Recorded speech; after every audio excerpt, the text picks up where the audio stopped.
This episode was recorded during the SAG-AFTRA strike. As fans and content creators, we stand in solidarity with the creatives currently on strike. There's power in a union. I'm JP Tuesday. And I'm Kiki Cannon. As lifelong Disney fans, the work of countless talented Disney creatives have shaped our lives. Now, as the Disney catalog expands, we're taking a journey through film and television to discover if that spark that shaped us as children lives on in adulthood. Does your favorite Disney media still cast that same spell? Join us as we find out.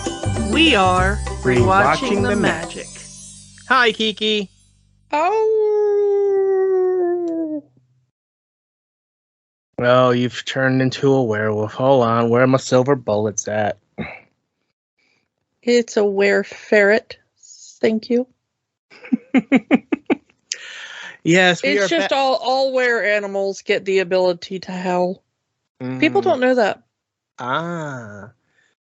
Anyway, yes, it is still the spooky season. This is our Halloween episode, and we are back in talking about the MCU, and we're talking about the Halloween special from the last year and this year, Werewolf by Night.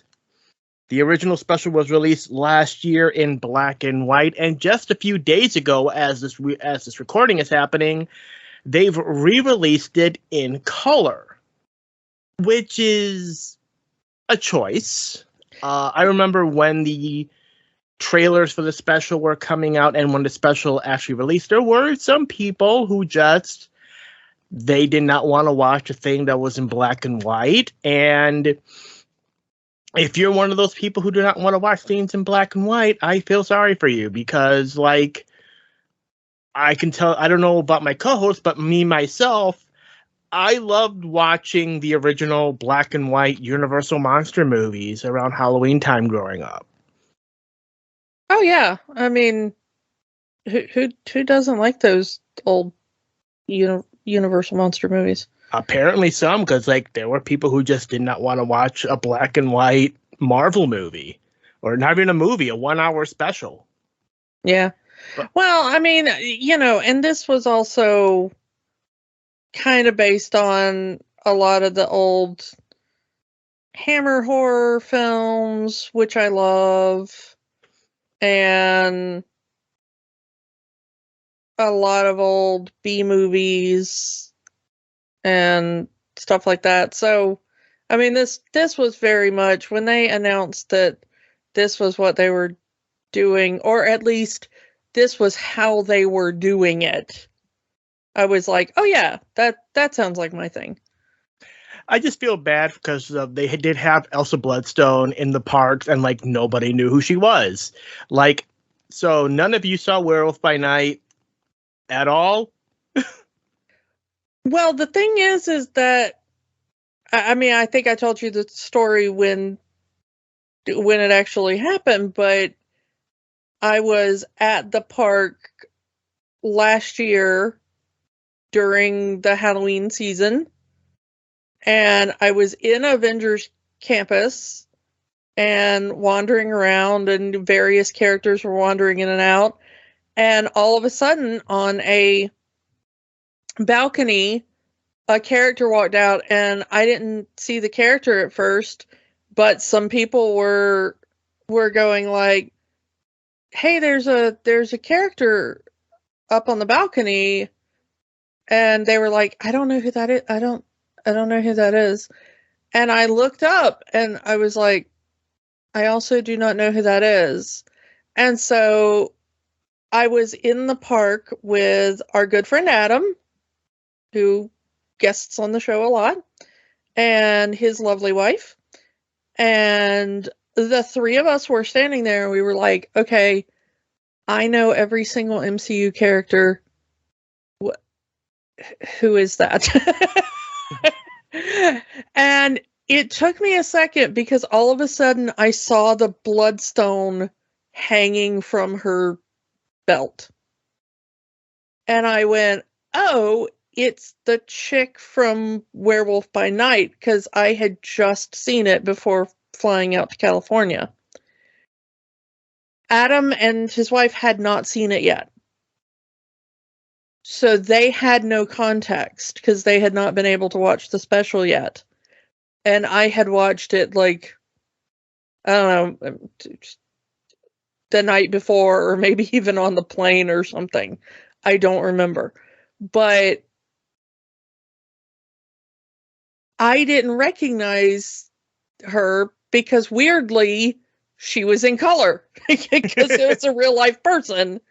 And so she was dressed like, and the only time you see her in color in the original format is the very kind of final shot. You see her for like 20 seconds and it colorizes. And so I did not recognize the costume or, whatever because of the black and white nature. The only thing I recognized was the bloodstone prop. And the interesting thing is I was like, oh, that's who it is. And we were all like, do we want to snap a picture of her? And we were all like, no. And the thing is I felt bad for the poor cast member because she stood out there for a while and was like posing and, she looked amazing, but literally no one stopped to take a picture. She was out there for like 30 or 45 minutes. And other than people stopping and going, who is that? Is that like a Black Widow in a different costume? Or maybe it's Scarlet Witch because she had a red coat on or something. Nobody stopped and took a picture, like even out of curiosity. It was just a bunch of people going, I have no idea who that is, and then walking on. And I think maybe it's because they're not used to seeing her of color. Maybe it's just like, again, I'm pretty sure there was a number. While it did get a lot of views, according to what Disney said, I just think that people were not turned off by it being in black and white, which saddens me as a fan of again, we did earlier this year cover the black and white era of Doctor Who. So it's like, it's okay to watch old things. Well, the interesting thing is the reason why it ended up being in black and white, because it seems like it wasn't originally planned to be in black and white. Because it was directed by Michael Giacchino. This was his first, not his first directing job, because he had directed some shorts or whatever, but this was really his first, like, proper directing job, I guess you'd say. And, we've talked about Michael Giacchino a lot because, of course, he is the main composer, I guess, for the MCU now. But the thing is that it seems like because this was a horror thing and because it was rather bloody in the final cut, the way it was going, they were worried about it being TVMA with all the blood and dismemberment and stuff. And so it seems like they decided to finally do the black and white pastiche in order to make it more TV 14 or whatever the one down is. Mm-hmm. Because they thought it would make it less terrifying and less gory. Kind of reminds me of Kill Bill. There's that big scene where Uma Thurman is taking on all of those assassins, and it suddenly changes into black and white because it becomes a blood fest, and that was the only way they could keep their rating. So that's what it sounds like to me. Yeah, and I don't know what it is about humans that's like how we do things. It's that Family Guy joke where they talk about menstrual product commercials, Mm-hmm. and they have the joke about like, no, make it blue. You can show whatever you want as much as you want, but the make it blue. That was the agreement we made. You have to make it blue, you know? And the idea that for some reason, if we show blood as red, then it's gory and horrible. But if we show blood as chocolate syrup, that's the whole thing with Psycho. Mm-hmm. There was color film at the time, but Hitchcock chose to do black and white because the famous shower scene would be less gruesome, and gory if it wasn't bright red and was instead chocolate syrup for the blood. Mm. And I'm thinking, what is that about us that, like, because having seen this now in both the black and white version and the color version, I'm not sure I find it any more gory. Especially there's that scene where Jack is full werewolf and just tearing everybody up, and there's like the screen gets splattered with blood, and I think, oh wow, is this going to become a gore fest in the color version? No, it's the blood is still black. You're not really getting anything out of it. Well, yeah, the interesting thing is that I kind of call that our Daredevil hallway scene, because it's filmed almost like an homage to the Daredevil hallway scene. But having seen that scene now in black and white and in color, I think it works a little bit better in black and white because of the way that the lighting is filmed and the color saturation. I don't know if they went back and tweaked the color in that scene, because you're right, it does look a little chocolate syrupy in the colorized version instead of like when the lights flash, because it is, if you honestly, if you haven't seen the Werewolf by Night special, and I don't know why you're listening to this if you haven't, but if you know anybody who's thinking about watching it, remind them that there are a lot of flashing lights once the werewolf part begins, because this probably should come with like a photosensitive warning, and I don't think it does.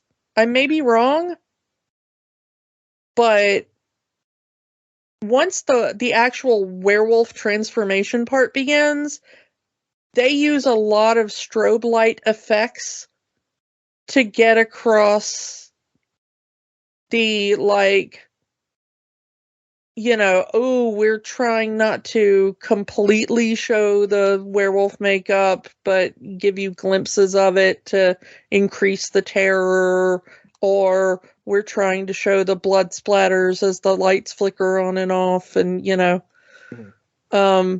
And I think that it would give people, I have some mild photosensitivity, but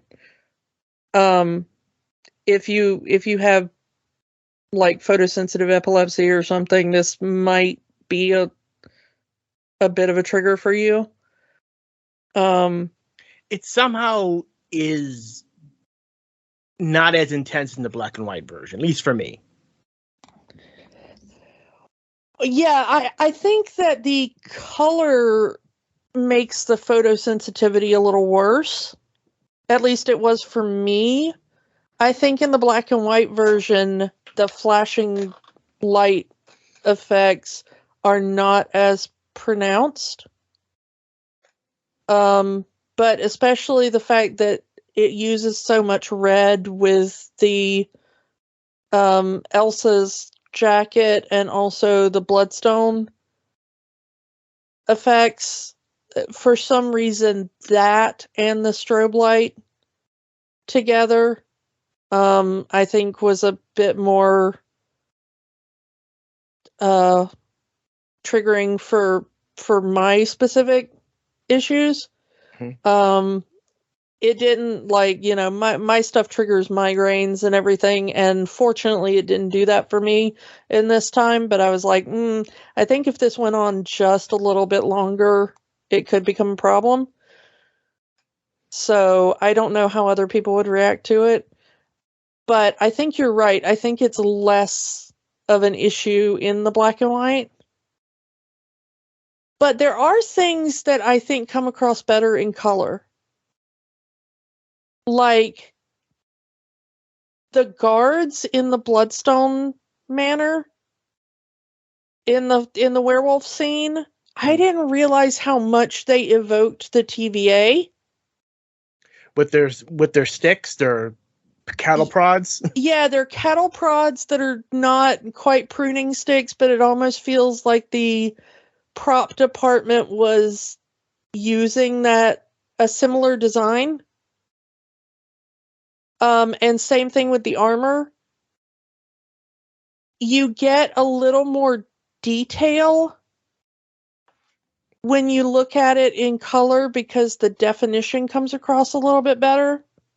Mm-hmm. Man-Thing, Ted, our adorable Ted, he looks so much better in color. You really only get to see him, of course, there is that colorized bit at the end of the black and white version, but being able to see him through the entire maze hunt sequence in full color, you really see the detail in the character design. You get to see all of the vines and the fungi and, the little floral bits and stuff, and it really lets you appreciate the detail that went into creating the look of the character. And you don't really see that as defined in the black and white version. And those red eyes. Oh, the eyes just come across so beautifully in the colorized version. I mean, Man-Thing is probably the part of the thing that comes across better in the colorized version. Since to kind of backtrack here, because I want to go a little into the backstory of all of this stuff. But you mentioned the Hammer films, and that was a result of the popularity of the classic Universal movies finally airing on television in the 50s, 60s, and early 70s. So it kind of gave this big revival of the monster movies, which led to the Hammer films. But every comic book company decided to jump on that bandwagon and started producing horror comics. This is where we get the characters that we see in this special. Ulysses Bloodstone, Jack Russell, Man-Thing. All of these characters were started in the 70s because of the popularity of the Universal monster movies, and Marvel wanted some of that money. Which, when this was announced, that was my big thought. Marvel has a lot of these characters that, if this special does well, could easily become an annual thing. Like, Marvel has their own version of the Frankenstein monster. They have the living mummy and so many other Dracula. Dracula exists in the Marvel universe. Yeah, so, Dracula is just, public domain at this point, so everybody's got Dracula, but... Dracula and Nosferatu are separate characters in the Marvel universe. But the idea of that they could come back to these characters, this world of Marvel horror as a potential annual Halloween special, that is what really made me interested in Werewolf by Night and wanting it to succeed. Because, Marvel's Frankenstein, Marvel's Dracula, The Living Mummy, another Werewolf by Night, a Man-Thing solo thing. We know that a Blade movie is coming. We don't know who's directing it now and possibly who's even starring in it now. But it's coming at some point. But it's that interesting idea of all of these monster characters that were created in the 70s getting new life in these Halloween specials. You don't need to make a whole movie about it. You don't need to make a series about it. 1 hour Halloween special. I'm satisfied. Which also brings us to Elsa Bloodstone, a character that started out in the early 2000s as an answer to Buffy the Vampire Slayer. No, I'm not making that up. The Buffy got popular. Marvel wanted some of that, so they created a daughter for Ulysses Bloodstone named Elsa that was a monster hunter that was just their answer to Buffy the Vampire Slayer. And it's kind of funny that now, because Disney bought 20th Century Fox, they technically own Buffy the Vampire Slayer and Elsa Bloodstone. Is kind of why I do like they kind of changed her persona for this one, instead of being a more... The comics version of Elsa Bloodstone is very hypersexualized, and she uses like 2 guns and all that, and they kind of strip that away for the film for this version, which I do like, that she doesn't really use the gun. She's not as sexualized, and definitely not a Buffy ripoff. Yeah, she's definitely an attractive woman. The actress is an attractive woman, and that costume is awesome. Like, who wouldn't want that costume? But the way they play her is not like there's some mild romantic tension between Elsa and Jack, in the fact that you could see that if they met again under different circumstances, maybe something would develop. But that is not the point of this story. Mm-hmm. Mm-hmm. It's not like, honestly, there seems to be more sexual tension or romantic tension, depending on how you read it, between Jack and Ted. I could see it. It could be romantic. It could be just 2 bros, depending on how you want to look at things. Man-Thing especially, to once again go back into that origin, yes, he kind of looks like Swamp Thing.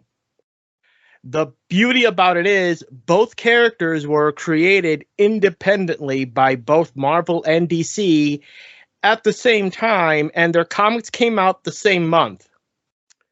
As far as I'm aware, no one talked to the other about creating this character, even though the creator of Man-Thing and the creator of Swamp Thing were roommates. One worked for Marvel, one worked for DC. That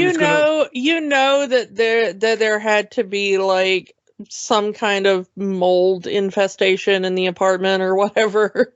Yeah. They were just both looking at it and being like, character ideas. Yeah. What if that crap in the sink were sentient? Yeah.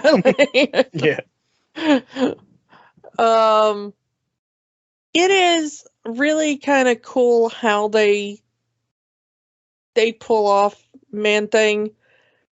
Apparently they were going to have someone refer to what they were hunting as a giant-sized Man-Thing at some point in this, and then they figured that would be too cheesy, and I'm like, how dare you? This is a comic book movie. Please bring me all of the cheese. Is that a man or a thing? It's a man thing. A giant-sized Man-Thing. Like, you know, there's a reason why everybody likes the Deadpool movies. And it's because it's like, hi, I'm a comic book movie. I'm a be a comic book movie. Like, you know, can we... Not everything has to be like Christopher Nolan's Batman or something, you know, like... Yeah. Can we please just have goofy ass comic book movies And that have like stupid jokes in them? And I mean, that's why so many people like the Marvel, the MCU movies to begin with, because it was supposed to be the one that weren't afraid to be comic book movies. Yeah, I mean, I want yellow and blue spandex. I want really silly inside jokes. I want stuff that is not afraid to be absolutely bonkers, off the wall, nutter butters, you know? I mean, is that the first time Man-Thing has had a screen appearance? There was that 2005 Man-Thing movie, but it made Man-Thing the villain, and I think that was like the biggest the biggest mistake of that movie. Yeah. Well, actually, it's not the first time Man-Thing has shown up in the MCU. Oh yeah, we gotta talk about that. We gotta talk about the fact that Man-Thing has shown up in the MCU before, and we don't exactly know how it happened or why. You want to drop the bomb, or should I? Thor Ragnarok. Yeah, Man-Thing is on Jeff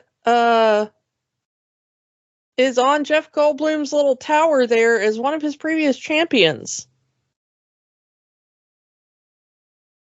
How he got there, we don't know. How long was he there? We don't know. Will they ever touch upon this again? We don't know. Was it before or after this movie was set? We don't know.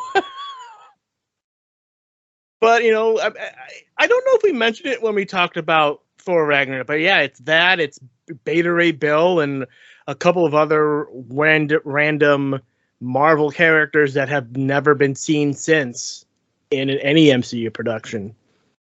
Yeah, Man-Thing is the only one that has shown up since.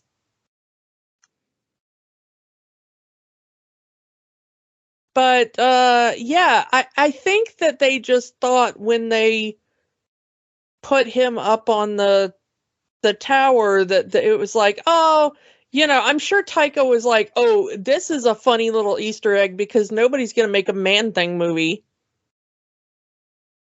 You know? Yeah, and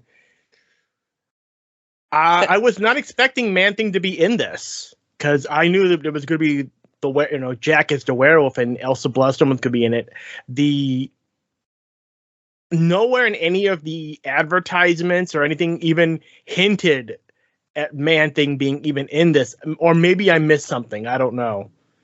So when he shows up, I was like, whoa, Man-Thing's in this movie.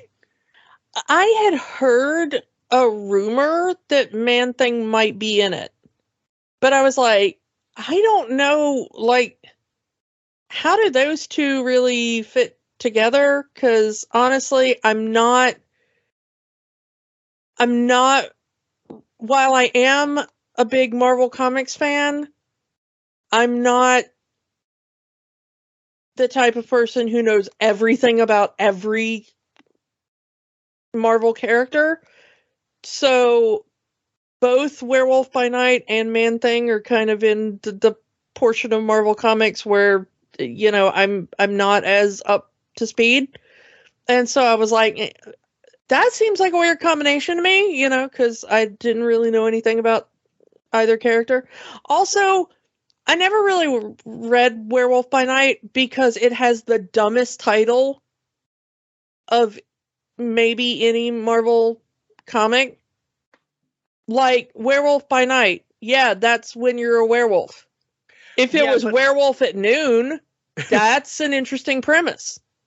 Yeah, I mean, and originally it went by the traditional rules of he's only a werewolf under a full moon, and like they mention here in the special, but they did eventually change to whenever it's night, period, he turns into a werewolf.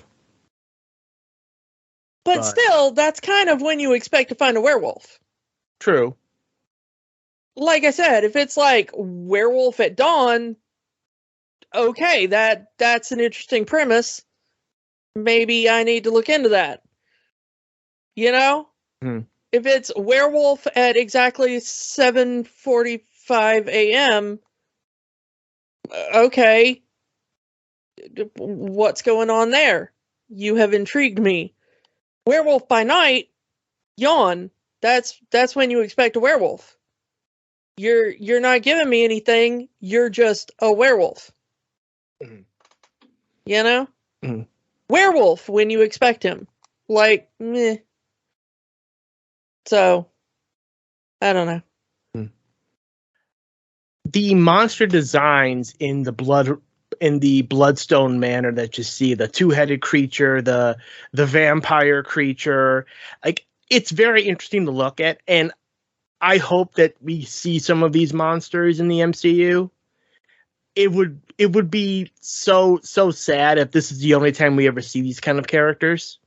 Granted, yes, there's a Blade movie, so obviously we might see vampires, but even in the Blade movies, they often get very hesitant of going full humanoid bat monster in those films.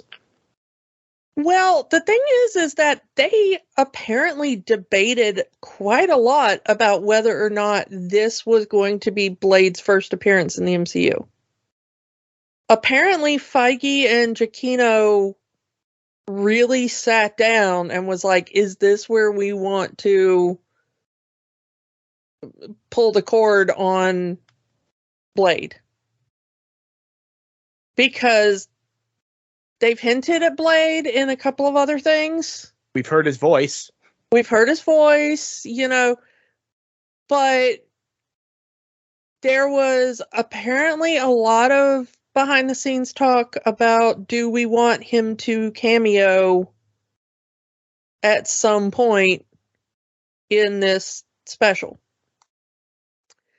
It wouldn't make sense. He's a monster hunter. So I don't know if he would be part of the Bloodstone tribe, but it would have been interesting. Well, here's the thing. Would he be? Because he is a daywalker. He is part vampire. Would the Bloodstone reject him in the same way it rejects Jack? Interesting. He is only part human. I don't know, because, like I said, this is a portion of the comics that I am not as up on. And so there is somebody out there, please feel free to be like, well, actually, in, Blade number 425, I'm perfectly fine if you do that. Please do. I would love to be, informed on that. But even then, the MCU is not above changing the rules of magical artifacts to fit the narrative. Yeah, I mean, they've already changed the name of the Bloodstone. Mm-hmm. It's called like the Blood Gem in the comics or whatever. But the I think they wanted it to sound less like the Infinity, or sound more like the Infinity Stones, Mm-hmm. So they wanted people to like think about it in the same way as that. Awesome. So they changed it to Bloodstone instead of Blood Gem. But the thing is that if it reacts to Jack in that way because of his curse, would it also react to Blade in that way because of the vampirism in his blood? I don't know. I don't really know the rules of Bloodstone. Even then, they kind of keep it vague in the special that it just affects monsters. It causes Ted, Man-Thing, immense pain because now it's attached to his body. It rejects Jack because he has the werewolf curse, and can also activate the curse even without a full moon. Well, here's the interesting thing. In the comics, they don't really talk about it in this special, and I feel kind of bad because it ties in so much with what's going on in the MCU at the point that this came out. But in the comics, the curse that Jack has is from the Darkhold. Or at least was reactivated by the Darkhold, or, in some kind of wibbly-wobbly way. But his curse is connected to the Darkhold, and this phase of the MCU was all about Darkhold. Yeah, side note, the Agatha Harkness show apparently now has a new title again. Darkhold. This is like the seventh. The seventh or eighth different retitle of the Agatha Harkness show. That may or may not even happen at this point. We're still in a writer's strike. We're still in an actor's strike. Excuse me, we're still in an actor's strike. Yeah, the writers can get back to work. Eventually, hopefully, we'll have some actors to go along with it. As we're recording, they're supposed to come back to the table, so we'll see. Yeah. At this point, they just need to call it Agatha All Along and just be done with it. Yeah. But that's another thing. We have these magical characters and these dark characters that you could do an entire cinematic universe of just them. Like just Agatha and Jack Russell and Man-Thing and Elsa Bloodstone and Blade and Ghost Rider and Doctor Strange and all of these supernatural and magical characters. Yes, let's bring Wanda back from the dead if she is dead. I'm not sure. It's been a while, and put her with these characters as well. Oh, it's the MCHU. Yes, it's the Marvel Cinematic Horror Universe. I am down for that. Yes, I'm all for that. I would kind of love for there to just be like, do you want the more, because that's what the comics do. Do you want the more superhero-y Marvel universe? Well, you can have that. Do you want the more horror Marvel universe? Because there's that. I mean, sometimes they overlap, but that's fine. Do you want the stuff that's more like science-based? Because you got that. Do you want the stuff that's more magic-based? Because you got that. Do you want the stuff that's just like weird anthropomorphic animals? Because you got that. We have yet to delve into the other two types of comics that Marvel produced in the MCU. We haven't really got a true detective story yet, and we haven't really gotten a romance story yet. Because they did do romance comics and they did do detective comics. And I don't know if the audience for Marvel is ready for those two yet. I mean, I think that the audience for the detective comics is there. I'm not sure how, like, the Marvel romance thing would work outside of putting some romance into the existing MCU. Because I think there is a massive audience for that. The joke about how sexless the MCU is, which is not at all a joke, it's just a straight up observation. I mean, like, until you get to She-Hulk. You kind of take a bit of both the detective and the romance. Trish Walker from Jessica Jones, Patsy, started out as a romance comic, and then eventually, because the romance comic stopped selling, they made her a superhero Hellcat. So I don't know if people are ready for It's Patsy the movie. Yeah, I mean, I don't know. The problem is that Jessica Jones bored me so much after it was done with the Purple Man. The Purple Man storyline, because I was like, well, that was an engaging storyline, and once you were done with that storyline, they didn't have an engaging storyline anymore. Like, that was an engaging storyline. I mean, even discounting that it was David Tennant playing the character, that is a fascinating storyline. Mm-hmm. And the storyline they kind of went into after that, not so much. It did not grip me, and I could not keep going. And I think the show kind of fell apart, and honestly, Patsy was kind of part of that. Mm-hmm. So I don't think that, at least in the way they did it there, they had enough to give her own thing. They would have to rework the character and reboot it, I think.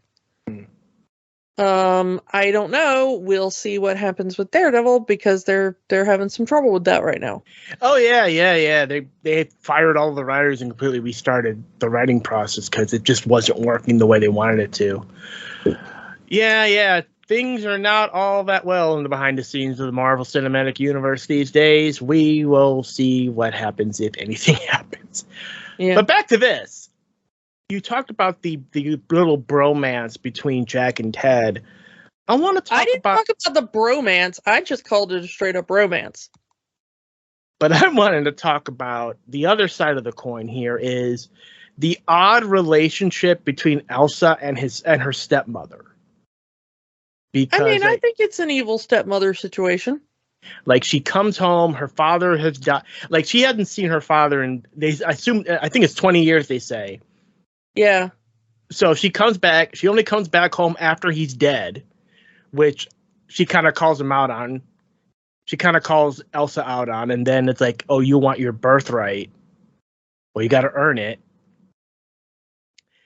And it's like, it's clear that these two do not like each other. Like they, whatever relationship they had prior to her leaving was simply for the sake of Ulysses.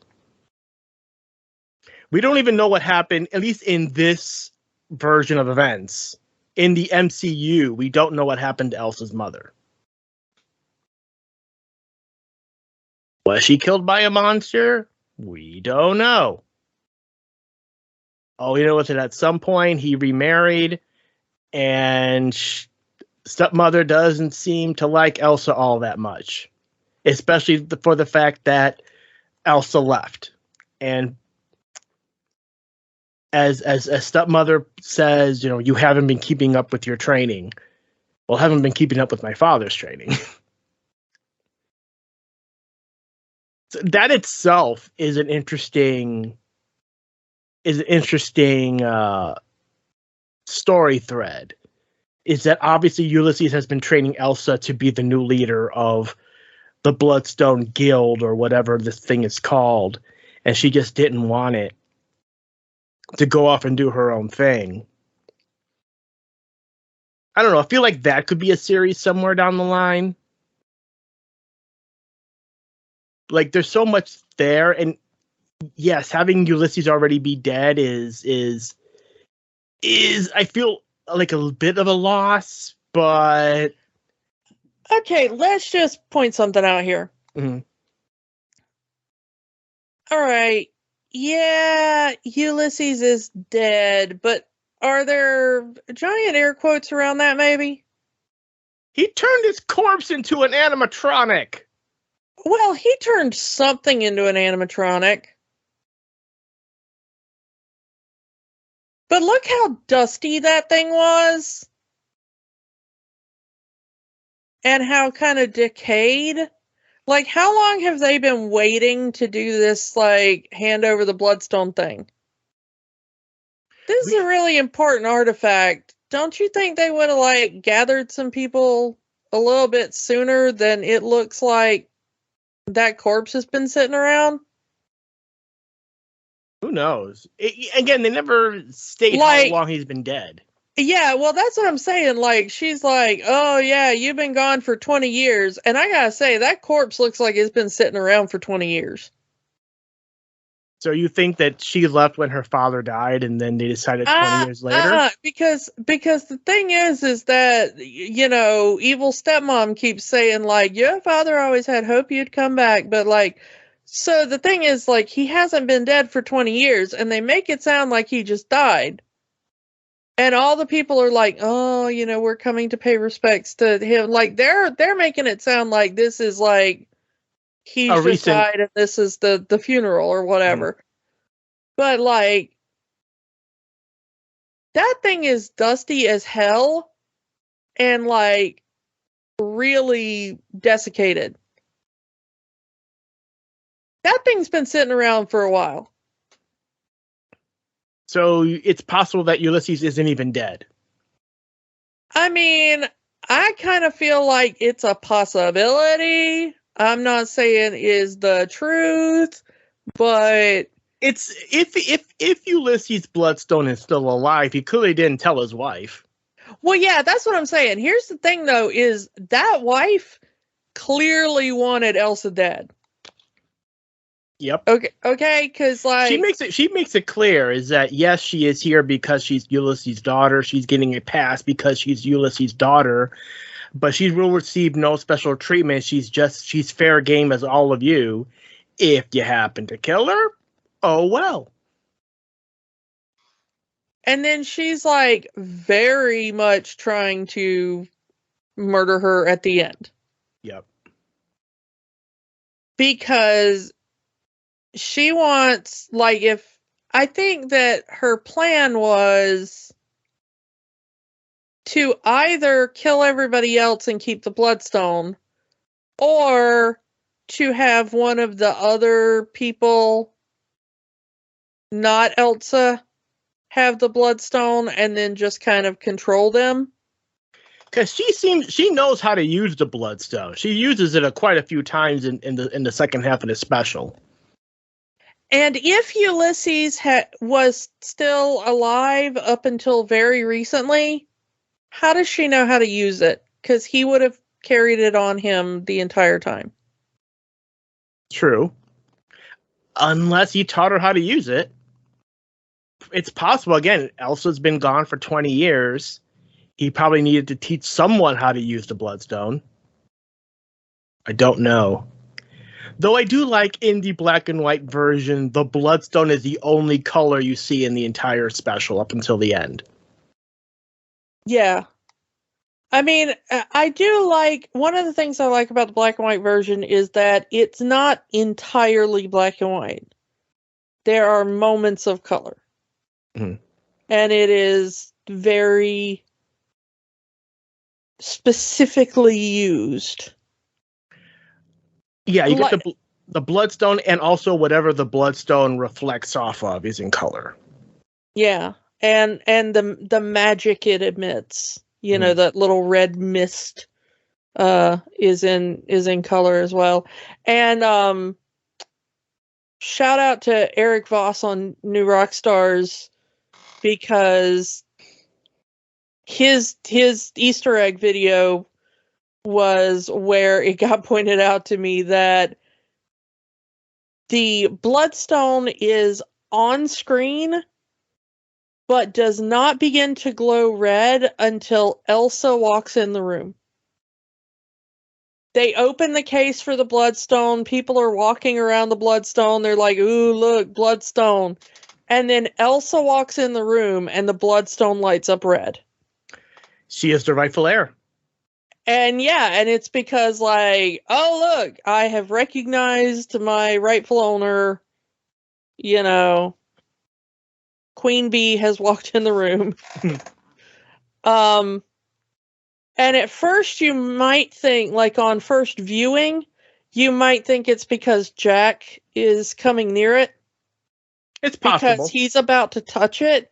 But once you pay attention, you notice that he is about to touch it and she walks in the room and it glows red for the audience, and he's distracted by her entry, and that's why he does not touch it at that point in time and does not get revealed to the rest of the group at that moment.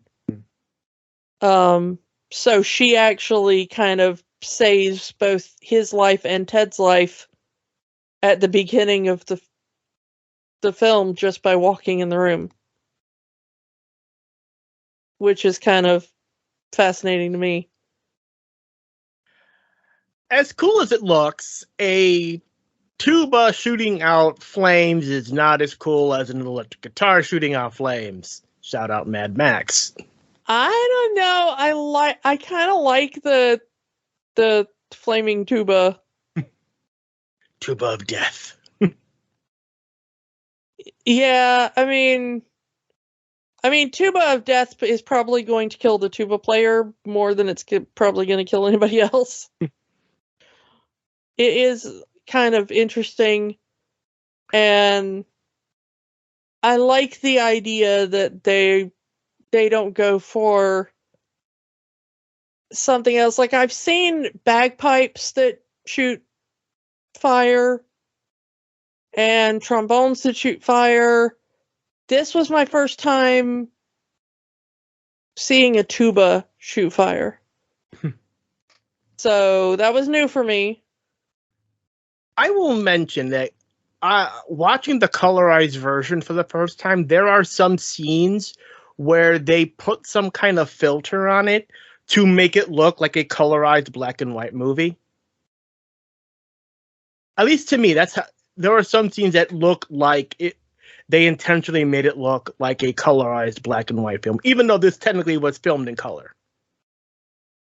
I don't know if that was my eyes playing tricks on me after watching because I watched the black and white version and the colored version back to back. So I don't know if that was just my eyes playing tricks on me or some clever trickery and post effects. I don't know. Yeah, I don't think it was just you, because to me it felt very similar. So I think that they may have done something like that. I don't know for sure. I would love to know for sure. I don't get it throughout the whole special, but they're like the beginning scenes definitely feel, or at least looks like, a colorized black and white movie. Yeah. The thing that really got me is that some stuff feels very out of place in the colorized version, and the thing that feels most out of place to me are the cigar burns. In the black and white version, that little addition feels very organic to the film. You know, like, oh, we've gotten to the end of, reel 1. Which is the end of Act 1 in the thing. And so you see the little, cigar burn up at the top right, for the theoretical projectionist to switch the reel. And in a black and white film, it feels organic. Because if you watch enough black and white movies, even if you watch them on a streaming service or, TCM or something, Blu-ray, DVD, those kind of things, those artifacts are just still preserved. And so it's just your brain, if you watch that sort of thing enough, your brain just goes like, yeah, that's just part of the movie. That's normal for this type and style of movie. Even the early colored 60s movies would still have those. So yeah, but if you're watching something that is like a color film that now looks like, at least more like, I'm not saying that this movie, even in black and white, ever looked like, a 1930s, 1940s Universal film entirely, but it looked more like that style. And yeah, and they keep it in the colorized version, which Yeah, but if you're watching something that now in the colorized version looks very much more like this was shot on digital, this was made within the last, 5 to 10 years, this was made, this is a 4K, ultra high def, whatever film, now that artifice just like really pops out at you, and all of a sudden I found myself, I'm not even sure I had realized in the black and white version that they were doing that. I've only noticed it one other time in a color movie, Planet Terror. Now, granted, that was a Tarantino movie, and Tarantino loves those old school callbacks, and which was done intentionally for a joke in the movie. The real missing joke in the movie. But this is not a comedy. This is not satire. This was done to be a straight homage to old school horror. So the color version, it does stand out. It does kind of take you out of the world that this is supposed to be in. Whereas the black and white version, you can see what the style they're going for. That to me was one of the things that brought me out of it. And there's also the ending. The ending where it goes from black and white to color, with Somewhere Over the Rainbow from The Wizard of Oz playing as the movie goes from black and white to color, coming from the Bloodstone, which I did like that effect. Yeah. But is that lost in the color version? I think it is, because even in the black and white version, when it switches to color, Elsa actually looks around like she's noticing it. It's still there, that move around the head, that hey, something's different now. It's still in the color version. We just lose the transition from black and white to color. I do feel it loses something with the color version in that regard. Yeah. I agree with you on that. The Somewhere Over the Rainbow was a little heavy-handed in what they were trying, in the message that they were trying to tell, much like The Wizard of Oz going from black and white to color. This is a different world. This is something completely different. So it's also supposed to have that same effect, that the Bloodstone Manor is now completely different because Elsa has the Bloodstone in her hand, as opposed to being in anyone else's hand, much less her stepmother. Ted was very kind to take out. I love that it's not explained. Granted, it's not explained, but yeah, Man-Thing's power, or one of his powers, is that his touch will burn anyone that knows fear. So as she's obviously scared for her life as Man-Thing is approaching her, that touch burn. It also explains why Jack told Elsa, treat Ted like he's your old friend, as a way to say, don't be afraid around him or he'll kill you. Yeah. Hello, Ted. It's a nice name. Your friend's waiting for you. Yeah. Again, all the stuff having to do with Man-Thing comes across much better in color, because the burning effect, the acid burn effect of Man-Thing's touch looks so good in color. Yes, it does. I mean, it just, that effect is amazing. And the charred body remains. Yeah. And shout out to Kirk Thatcher. We haven't mentioned Kirk Thatcher yet as Jovan the Hunter. That was the first time I noticed that it looked like a colorized film, when whatever makeup or whatever filter they put on him for the color version, that's what makes me notice, like, wait, something's off. This doesn't look like it was filmed in color. Yeah. I just, we always gotta give him a shout out because he's so awesome. Yeah. It was so great to see him in this with his funky Scottish accent. And he gets the wonderful distinction of being the first person killed by Man-Thing in the MCU. I don't know. It's like I want more of these characters, but I don't know if I want a movie with these characters. Do you know how weird that sounds? It's like I know a lot of people after watching this wanted a Man-Thing movie or something like that, but it's like I don't know if I want a Man-Thing movie, or at least another Man-Thing movie. Well, yeah, I kind of like the idea of just kind of random specials. Like, not necessarily on any kind of schedule, but I do like the idea of when we can. Not every Marvel character needs its own movie or needs a full series TV show.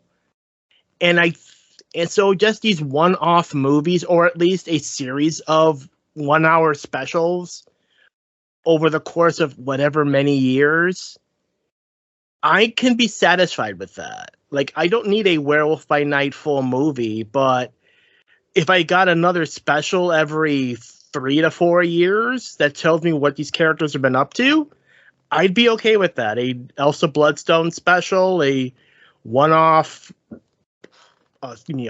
Man-Thing special. Well, Werewolf by Night, this particular one happened because Michael Giacchino wanted to direct something in the MCU, and so Feige was like, well, you know, what Marvel character are you interested in? And he was like, Werewolf by Night. And Feige was like, the what now? Like, nobody cares about that. And he was like, no, I've got a good idea for it. And it was a good idea. Yeah. And so they did it. And I think that if/when somebody shows up and they're like, hey, here is good idea,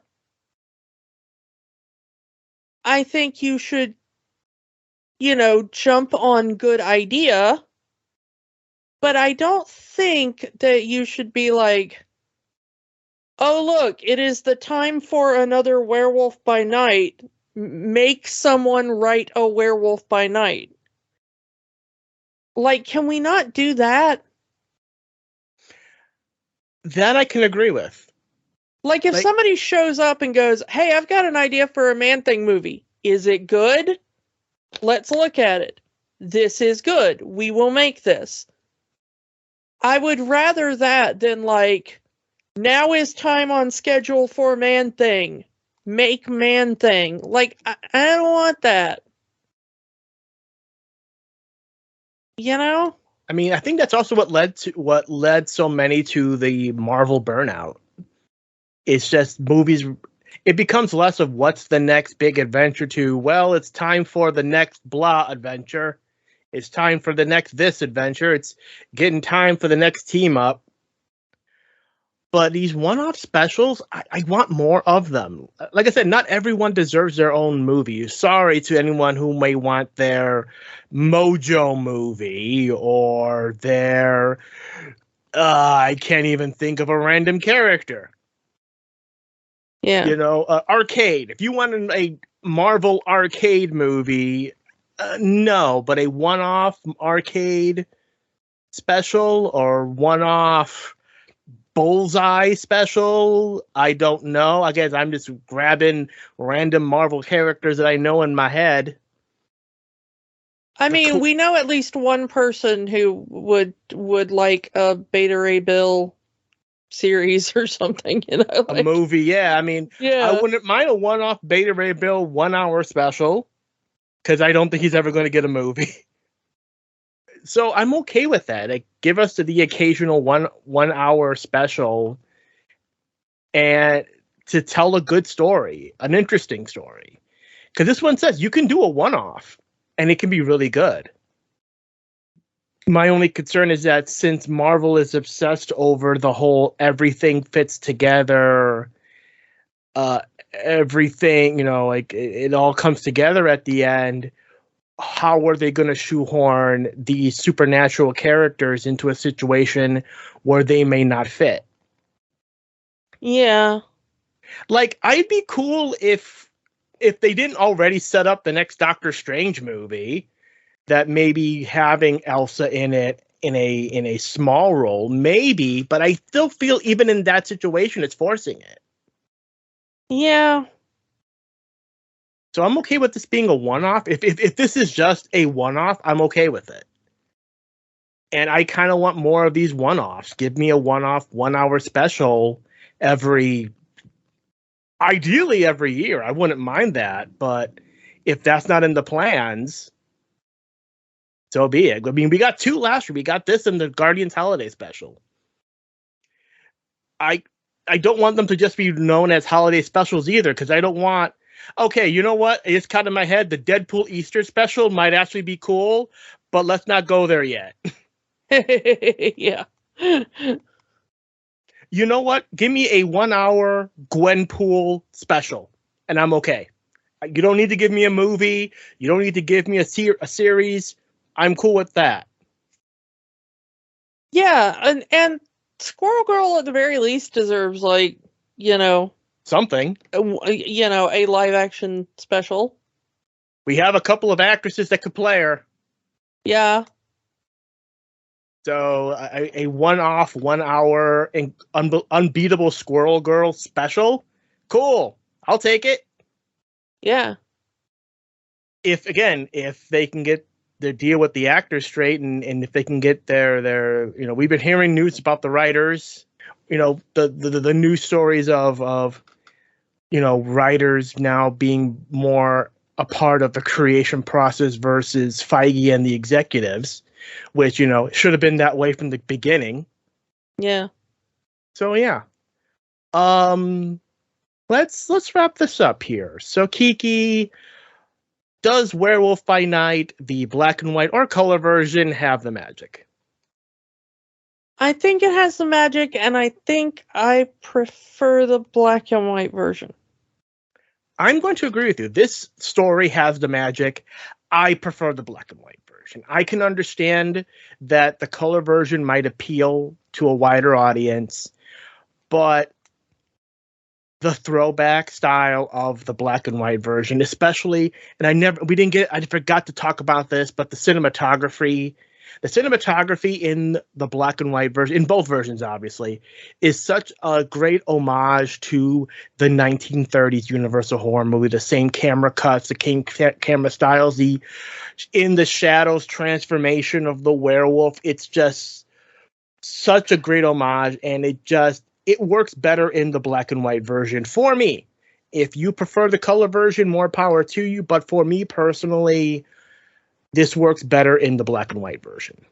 The only thing I will say that I like better in color is the stuff with Man-Thing, because that character design just shines in color. Like, you can see all of the detail in that. But I will say, just absolute all praise to Michael Giacchino, because you do not really find where a composer goes into directing. Like, that's a really weird jump, but nailed it. Definitely nailed it. I mean, this was one of the most impressive things I've ever seen, as far as, like, when they were like, when he started talking on Twitter about, like, well, I'm gonna be making my, like, big directorial debut in the MCU, and it's gonna be Werewolf by Night, and it's gonna be a horror thing, and I was like, okay, I'm not sure how this is gonna work, but I dig you, like, as a person, so I'm gonna give you a lot of leeway. And then I watched it, and I was like, okay, you know your stuff. Like, bravo. That was incredible. So yeah, I can't wait to see what else he does as soon as the studios get their heads out of their butts and give the actors the deal they've asked for. Yeah. When Multiverse of Madness came out, Sam Raimi said that it was going to be Marvel's first horror movie. And I never really got that in that movie other than a zombie Doctor Strange. This really feels horror. This, even though it's not as violent or as gory as some people may expect their horror movies to be, this is the true homage to a horror movie. This is Marvel's first horror movie, and it's only an hour long. Yeah. At this point, Sam Raimi can only homage Sam Raimi, so, you know. Yeah. Michael Giacchino really nailed it with actually homaging, like, classic horror. So yeah, it's definitely worth the watch. Again, watch whatever version that appeals to you. If you like the black and white version, great. If you appeal more to the color version, that's cool too. This is a really great story, and it should be enjoyed by as many people as possible. So yeah, Werewolf by Night. So let's move on to next week. Next week, Kiki, it is time to get back into the TARDIS for an entire month of Doctor Who episodes, because we are, as of this recording, 1 month away from the 60th anniversary. So we are going to wrap up our retrospective on Doctor Who, 4 weeks of Doctor Who episodes, wrapping up and talking about every on-screen Doctor. Whew. What a long, strange TARDIS ride it's been. Yep. So next week we are picking back up where we left off with the 12th Doctor, Peter Capaldi. And that is going to be so much fun. He was such a good Doctor, and I can't wait to go back and talk about him. Yeah. So come back next week for our month-long Doctor Who retrospective wrap-up. 12th Doctor, Peter Capaldi next week. And we'll talk to you all next time. Bye. Don't let the magic stop here. Join our conversations on Facebook, Instagram, and Threads at Rewatching the Magic. We are on the X formerly known as Twitter at Rewatch the Magic. And new episodes are available every week at rewatchingthemagic.podbean.com. Remember, the magic is for everyone. It only stops if you let it. Podcasts are fun, but there's work to be done. We encourage you to get involved. Here are some organizations we support. The American Civil Liberties Union fights for the constitutional rights of all Americans. Find them at aclu.org. The National Network of Abortion Funds helps people find access to safe abortion services. Their site is abortionfunds.org. The Trevor Project provides a 24/7 crisis helpline for LGBTQ youth and education services for schools on LGBTQ issues. They can be found at thetrevorproject.org. Or find a way to help in your area.